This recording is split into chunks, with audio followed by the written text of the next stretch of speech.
आई अश्लीलता गीत गावे आला जेतरी कुकुर के पोछ ना सीधा होई, वही तरी अश्लीलता गीत गावे आला सीधा ना होई है। इन्हीं के चोली ढोढ़ी घाघरा लहंगा, ढोढ़ी में दूध डाल ढोढ़ी में खीर बनाव, इहे कुल गा गा के स्टार कहत रस अउरी कहता I am super star power हमरे से शुरू होला।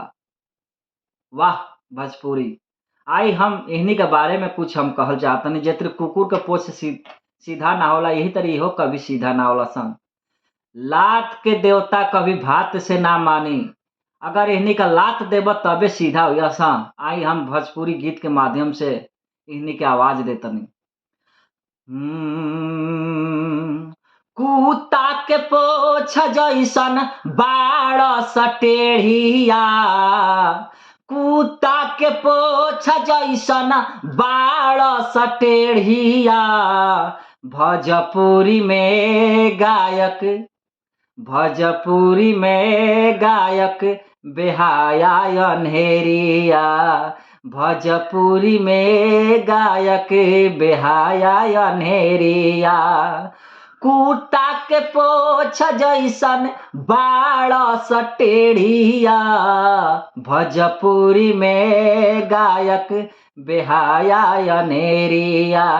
जे तरी कौनो बेहाया के तुर के बिग देब पानी पाई जाम जाला, यही तरी लाख ही हरमिया सुधरे लसन, लेकिन अश्लीलता पे उतरिए जाला सन। कहनाम बा ई सुधरे वाला ना हुआ सन।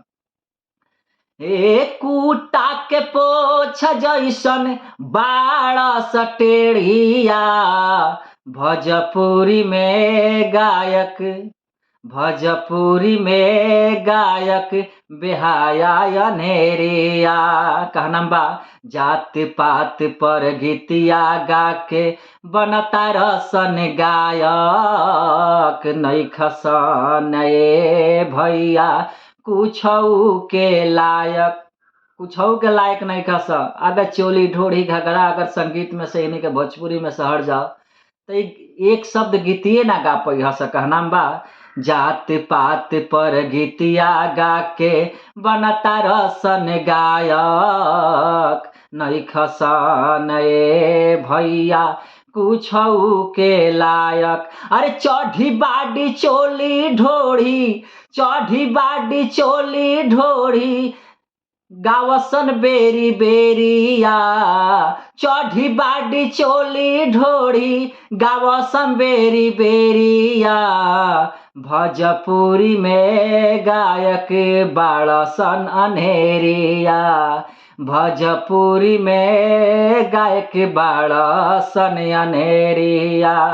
कुत्ता के पोछ जैसन बाड़ सटेढ़िया, भोजपुरी में गायक बाड़सन अनहेरिया। कहनाम बा खाली हिनिए के दोष नहीं खे, औरी बेहाया सुनहू वाला बाड़े आ गाहू वाला बाड़े, दोनों आदमी के दोष बा कि अच्छा गीत ना सुनी है इहे गीत सुनी है। आई अगला लाइन में सुने।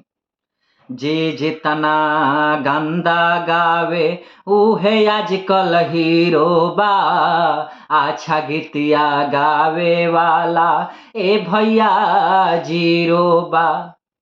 खाली भोजपुरी में अच्छा गीत गावे वाला जीरो बा, औरी जगह ना हिंदी में अच्छा गीत गईबा पूरा चली। कहनाम बा जे जितना गंदा गावे उहे आजकल हीरो बा, अच्छा गीतिया गावे वाला भोजपुरी में जीरो बा। गाहू वाला सुनहू वाला दोनों के दोष बा, गाहू वाला सुनहू वाला। कहनाम बा गाहू वाला सुनहू वाला दोनों बाड़ सटेढ़िया, गाहू वाला सुनहू वाला दोनों बाड़ सटेढ़िया, भोजपुरी में गायक बेहाया अनहेरिया, भोजपुरी में गायक बेहाया अनहेरिया।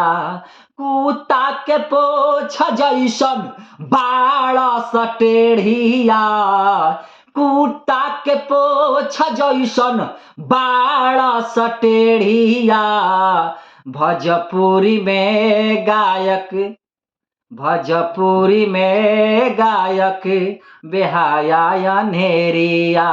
लेकिन ई बेहायवन के अब अंत होखे वाला बा ए भैया, अब शुरुआत हो गई बा। का नाम बा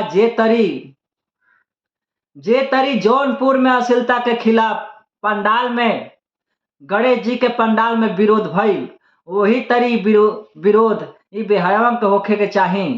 अगर पूजा पाठ पंडाल में अगर विरोध होई तो ये अश्लीलता गीत गावल छोड़ दी हसन, चढ़ी बाडी भुला जे हसन। ये भैया आप लोग से यह विनती बा कि इन्हीं के विरोध करी। हमारा भोजपुरी से अश्लीलता गीत, फुहर पातर गीत हटाई। अगर ये हम सही कहत हई तो हमके कमेंट करके बताई, आई गीत के आगे बढ़ाई।